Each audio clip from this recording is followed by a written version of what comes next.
The story of Ethernet is best told in personal stories shared by its very own creators, providers, and users. The Voices of Ethernet archive is dedicated to preserving Ethernet's oral history, recording pivotal events that may have been forgotten or remain unknown, through a collection of spoken records with the individuals engaged in the technology's global emergence as the foundation of Internet. Today we'll talk with Geoff Thompson, one of the people behind Ethernet Stories, to hear his account and experience with an important milestone in technology's history. Thanks for joining, Geoff. Could you please introduce yourself? Certainly, Peter. Thank you. My name is Geoff Thompson, as Peter said. I've been a contributing member of IEEE 802.3, the Ethernet Working Group, and it's the group that maintains and develops new variations of the .3 standard. I've been doing this since March of 1983.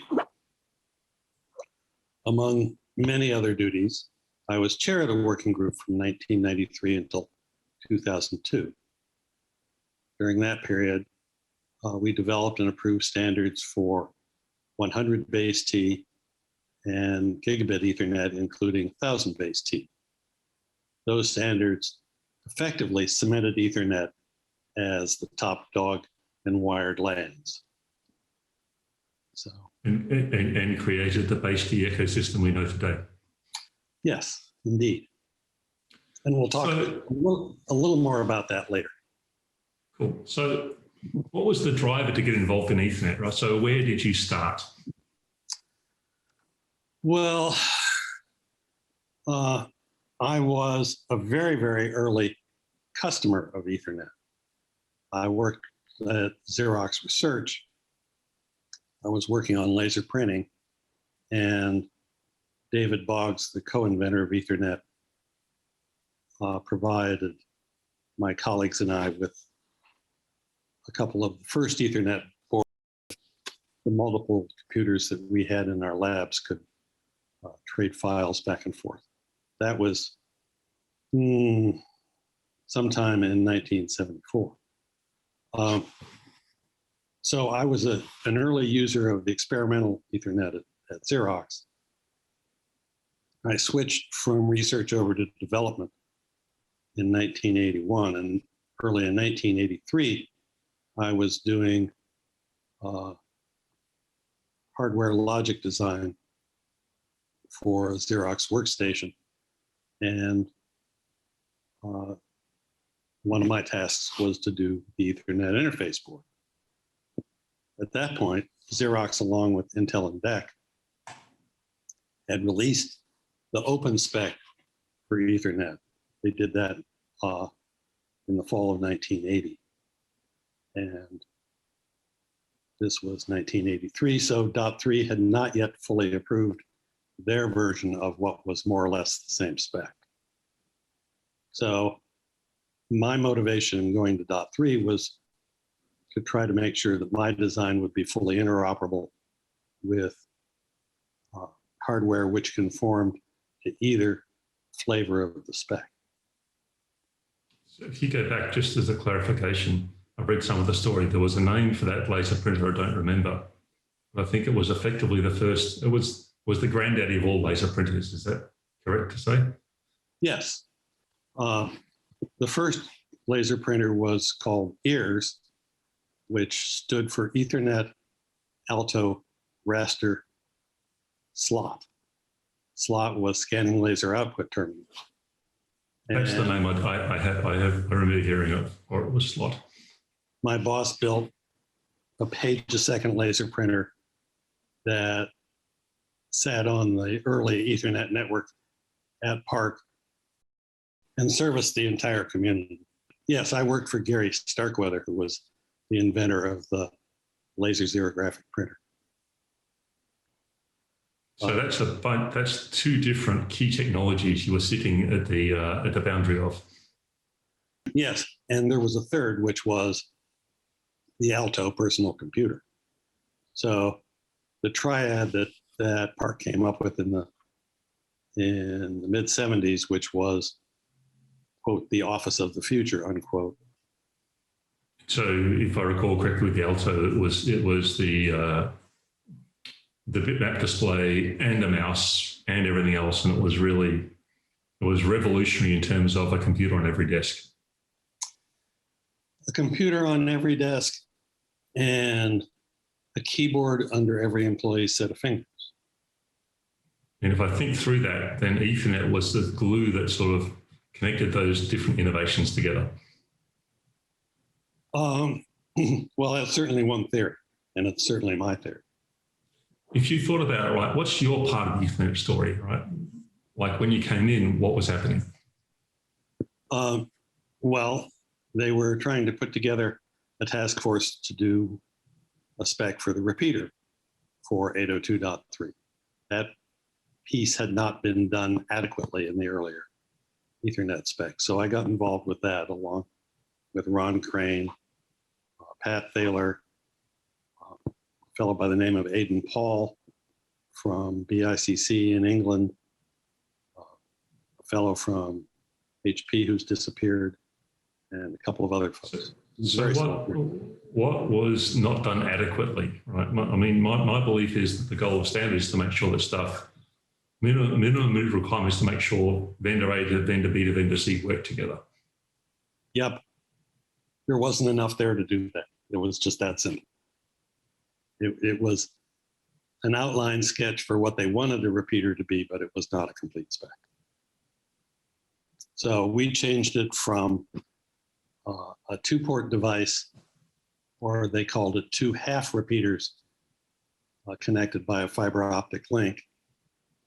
We got rid of that concept and did what was basically a major win later, the multi-port repeater. So we specified it in a way that you any number of ports on.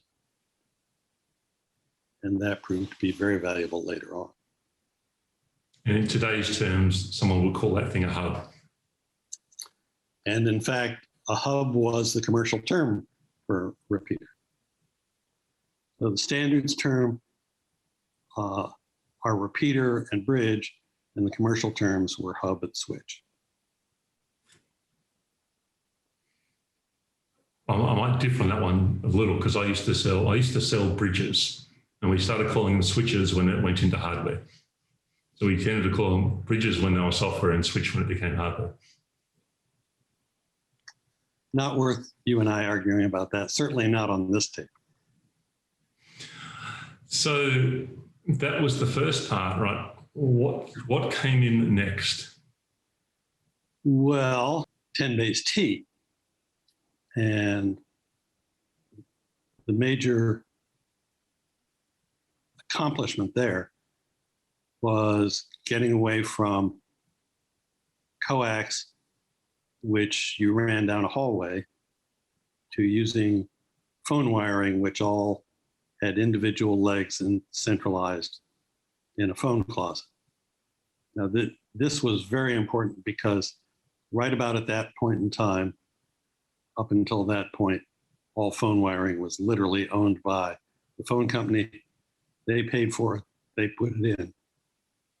But when deregulation came along, they just walked away from it and turned ownership of it over to the building owner. So there was a whole lot of wiring there that was available for other use.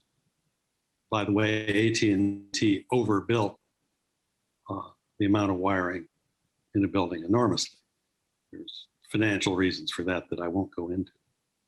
So that was also the time that Ethernet was competing with Token Ring, and Token Ring was more of a hub-based system. Token Ring cabling was hub-oriented. Yeah. The topology of the network itself was actually a ring rather than a star. So it ended up being called what we named a puckered ring.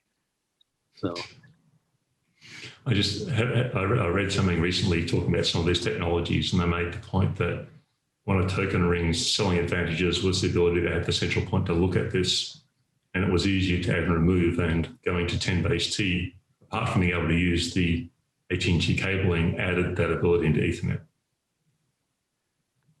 Well, the coaxial-based Ethernet, the bus-based Ethernet, ran into problems in the real world. And that was that if anybody disconnected it, took down the whole net. And that people didn't like that very much.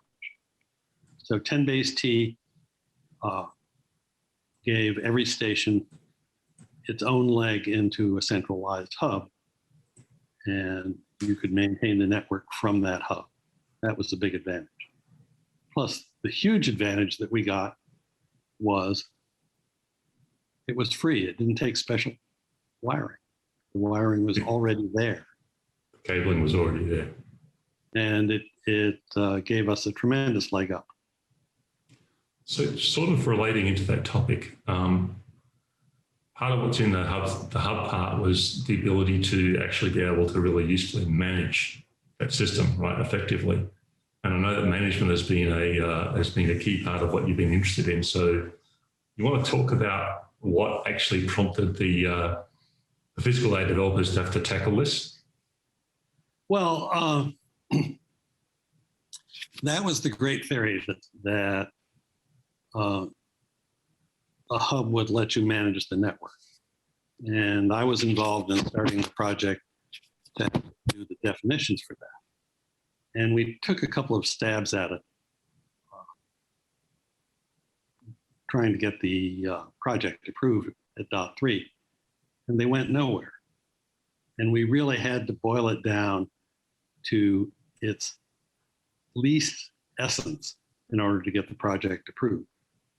And what that turned out to be was, if you had a hub, you could turn individual legs on and off. And that was what we were going to do in the project. Now, we did a lot. That's not a lot. It stunned us with its simplicity, but that's what it took to get the project sold. And of course, we put a lot more in. We put enough in so that you could actually tell what was going on. But why do you think there was that opposition? Was it just a question of different people seeing different needs?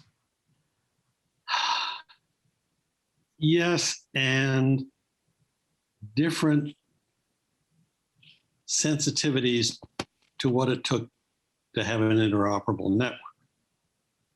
One of the things that was true was, at that point in time, everybody thought Ethernet was a passing fancy and we would all move on to FTDI when we needed more speed. So there was a huge standards development effort for FTDI. What ended up— and for those who don't remember, that's the Fiber Distributed Data Interface. Is that the right name? Yes, that's the correct name, although it had a twisted pair flavor as well. So everybody was expecting FTDI-based systems. One more question. To come in. If FTDI was also ring-based, wasn't it? Yes. It was a token ring, but there were some technical differences that fixed some of the problems with the 802.5 IBM token ring. So it was better than .5. It was faster than .3 or .5. But its major flaw was it needed management. And you couldn't even start the ring without the whole management system being in place. And they got all the hardware done, but they never really got station management software done enough for the market to pick up on. So you don't need any management to make Ethernet work. You just plug it in and it works. And in the original Ethernet on coax, you of course didn't even have to power up a hub. You could just grab onto a piece of coax and you were a member of the network. So just sort of digging into that one. So where did the 64-bit, where did the 48-bit MAC address stuff come from? Because that's an important part, but I'm not sure the idea of every piece of hardware having its own address, I'm not sure that existed before. when Xerox did the experimental Ethernet at Park, it only had 8-bit addresses. And it turned out that address management, and they were put in with a daisy chain jumper cable on the backplane. So it just turned out that managing those addresses and making sure that you only had one of every kind, and you kept track of where they were on which side of what was called a gateway then, which was really a router, turned out to be a major nuisance. And so the first thought was for 32, and then they just decided you put them in when you manufacture and you use 48 bits, you eliminate the problem. And 48 was bigger than 32 and more than anyone ever thought we'd ever need. Seemed like a good idea at the time. If you had your time back, would you have made them 64 bits? Probably. But it's not clear that they have to be globally unique anymore either. So you can go either way on that one. So if you were to start thinking about it, what do you think are the key elements that made Ethernet the success it's become? First of all was timing within the market was essential. It came at the right time in history. Bob Metcalfe was essential to the success. He went around the industry selling it and promoting it in a very, very effective manner through several phases of its development. And the fact that he was doing that, I think, had a lot to do with how successful it was. He did that both in public and going around to individual companies at the appropriate time.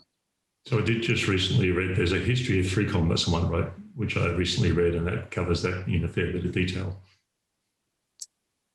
There was a lot of luck involved. I think one of the things that made it successful was it was truly a peer network. Token Ring is an almost peer network because there's the source of the beaconing, which makes that station different from every other. If you lose that, you have to go through a whole arbitration mechanism to get it started again. Ethernet was truly a peer network when it was CSMA-CD. Also, in the initial years, and this was very important, it was exceedingly robust because the network had no memory at all. Every time you put a packet onto the network, it was a completely new network event and didn't depend on anything that happened before. So that meant it really was self-starting in the face of any kind of error. So Ethernet in and of itself was stateless? Yes, very much so. And the flexibility that .3 had with respect to media and that the original architecture had for that flexibility. The AUI connector on, quote, the computer, before it went off to the network, gave you a media independent interface. And if all you had to do... Otherwise known as the MII? Well, not until later, but yes. Called the AUI at the time. The AUI. But it gave us the flexibility to follow the demands of the market without fundamentally changing anything. That was very important. So Ethernet had the smallest amount of core principles it could, and everything else was follow the market. Yep. And it had an organization in .3 that was well suited to doing that. Token Ring, not so much, because it was basically under the thumb of IBM, whereas .3 was not under anybody's thumb. mean, someone's expressed it to me. The goal, they started off with the principle from day one that the goal was to be open and have everyone come in and not be in control. The DICS companies were willing to not be in control of the technology. Yep. They were seeking a truly open standard. And Xerox recognized early on that they could do something which they could build a network that went around inside copiers. And that would be useful to them for saving harness money on copiers. Or they could go out and actually try to nurture a broad industry standard that let everybody interoperate. And that was the task that Metcalf took on. And he left Xerox to do it because he had more freedom to do it that way. Just sort of thinking back through some of what you said, in terms of the timing, it was also after, but towards, as in when the whole darker and ARPA network was coming through, which was really rethinking what had been compared to what traditional vendors were selling. And the way the ARPANET developed was very different to what IBM or Burroughs or Sperry would have had you done. Right, but it was relatively limited in its scope. It was really built as an academic network, and its goal really, when it started, was just to do remote login between universities. So there wasn't anything in the original ARPANET vision of how to have local area networks. It was a network for connecting different facilities together. So Ethernet really let people extend the ARPANET vision. Yes, it took it from being something that had an appearance at your facility to something that could spread throughout your facility. So you mentioned that you were chair of Dot3 for a while, and are there any particular takeaways that you learned while you're doing that task? Sure. One that will surprise you. And that was keep my mouth shut during discussions and take the opportunity as chair to be the last to speak. As you well know, I tend to be an opinionated loudmouth, just like yourself. And that was— I'm shocked. So that was a challenging lesson for me to learn. But so that's the case of you have to figure out what role you're playing and play that as well as possible.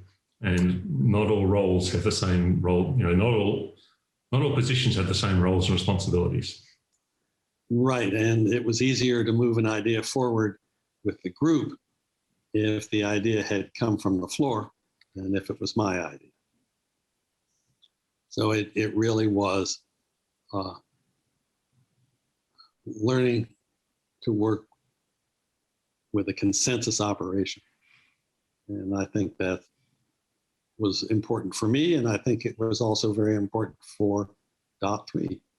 Also building culture, right, doesn't happen overnight, right? And it's harder to build. So if you have a little bit of a consensus and then you fall away again, it's actually harder to come back. So I think it has to be enriched over generations of leadership. Yep. All right, so quick short one. How did Ethernet change the world? That's easy. Before LANs in general and Ethernet in particular, data communication was based on circuit switched channels that were built around the voice requirements of the telephone network. Basically, they were 4 kilohertz analog channels or the digital equivalent of that. And that orientation was maintained by the monopolies that were enjoyed by the phone companies, or in other countries by the telephone bureaus that were often parts of the post office. Ethernet was much higher speed. It was based on packet switching rather than circuit switching. So those two things were a couple of the several major factors that broke the dominance of the phone companies and made provision for there to be another method of communication in the world.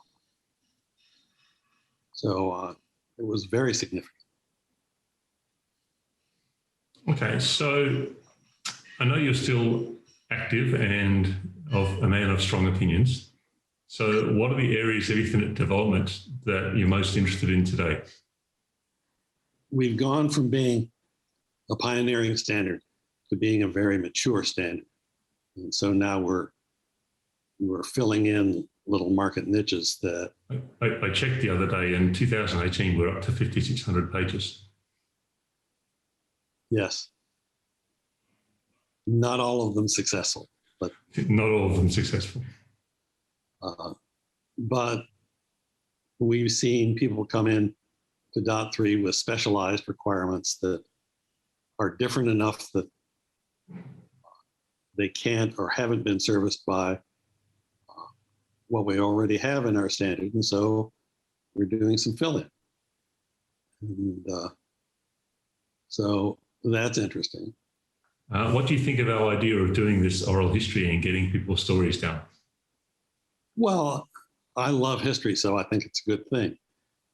And I'm always in favor of the truth as opposed to anything else. Anything that Metcalfe tells you about history, he will label not as the history, but a history. And he talks about approximate truth.